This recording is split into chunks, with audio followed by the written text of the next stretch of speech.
CPIയുടെയും മത്സ്യത്തൊഴിലാളി ഫെഡറേഷന്റെയും നേതാക്കൾ വള്ളം മുങ്ങി മരിച്ചവരുടെ വീടുകൾ സന്ദർശിച്ചു.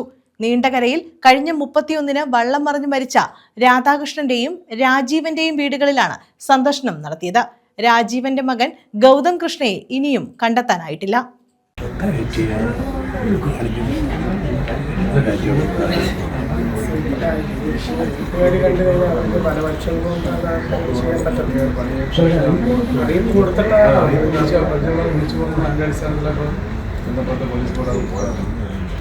കഴിഞ്ഞ വെള്ളിയാഴ്ച കടലിൽ വള്ളം മുങ്ങി മരിച്ച രാധാകൃഷ്ണൻ, രാജീവൻ എന്നിവരുടെ വീടുകളിലാണ് മത്സ്യത്തൊഴിലാളി ഫെഡറേഷൻ നേതാക്കളും CPI നേതാക്കളും സന്ദർശനം നടത്തിയത്.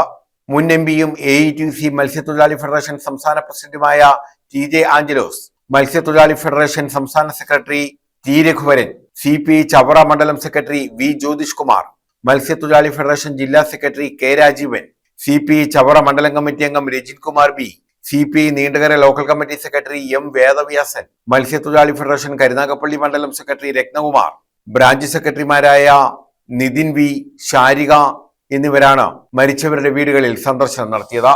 കുടുംബാംഗങ്ങളെ ആശ്വസിപ്പിച്ച ശേഷമാണ് ഇവർ മടങ്ങിയത്. ഇതിൽ രാജീവന്റെ മകൻ ഗൗതം കൃഷ്ണയെ ഇതുവരെയും കണ്ടെത്താൻ കഴിഞ്ഞിട്ടില്ല. ഗൗതം കൃഷ്ണയ്ക്കായുള്ള തെരച്ചിൽ ഊർജിതമാക്കിയിട്ടുണ്ട്. ശക്തമായ പ്രതിഷേധങ്ങൾക്കൊടുവിലാണ് ഗൗതം കൃഷ്ണയ്ക്കായുള്ള തെരച്ചിൽ ഊർജിതമാക്കിയത്. News bureau, Chavara.